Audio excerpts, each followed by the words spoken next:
Well, we are in a bit of a mess. Whether you voted to leave, siding with a number of bigots and racists, or voted to stay, siding with the elite and shady, powerful business interests, we all had strange bedfellows in the vote.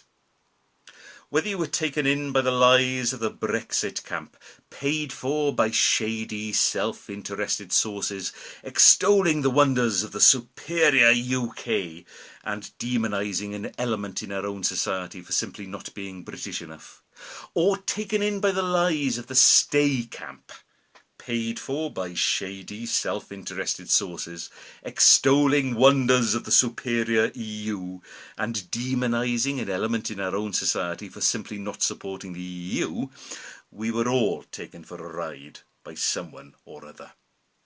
Because apparently those are the only reasons someone would have voted leave or stay, according to a lot of media and people.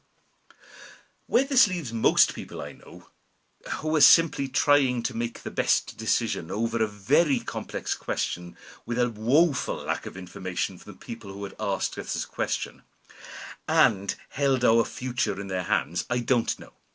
I must know a very strange bunch of people. Both the Labour Party and the Conservative Party seem to be being torn apart by civil war.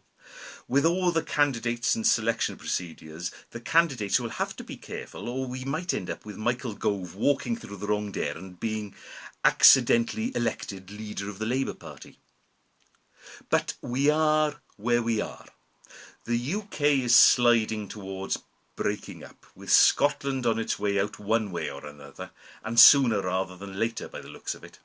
Northern Ireland is not going to stay the way it is much longer. The UK is not going to be in existence for much longer. The thing we voted for, to leave the EU as part of the UK, is not going to be an option. By the time we leave the EU, the UK will have disappeared. Possibly all that will be left is England and Wales, all one word.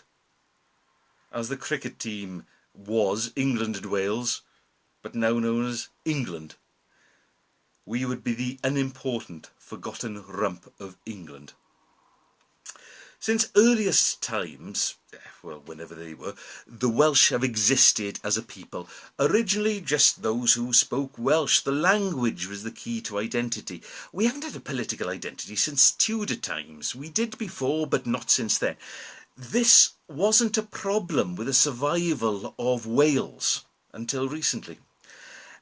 An identity based on language can exist as political identity changes without a separate political identity.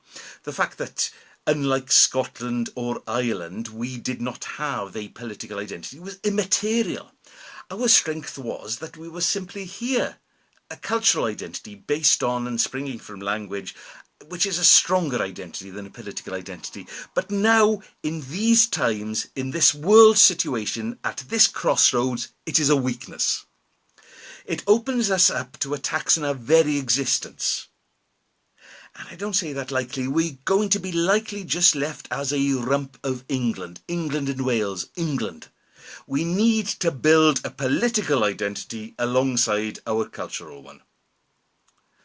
So whether you voted to stay in or voted to stay out or didn't vote, you might have overslept, I don't know.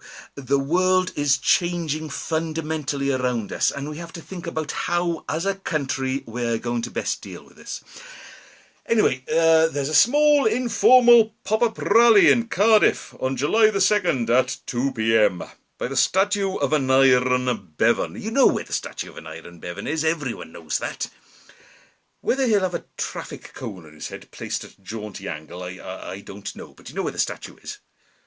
Actually, that seems to happen less regularly now, the traffic cone. I remember when it seemed to be almost a permanent fixture. There was a time when I thought it was an actual political gimmick of his, you know, like Harold Wilson and his pipe. Anyway, there's a lot of stuff going on in Cardiff at the time, Tavoyl and music and all that. So, whether you voted to stay in or voted to stay out or didn't vote, the world is changing fundamentally around us, and we have to think about how, as a country, we're going to best deal with this, and putting independence as an option is a good thing. So hopefully see you at the rally. Hwyl!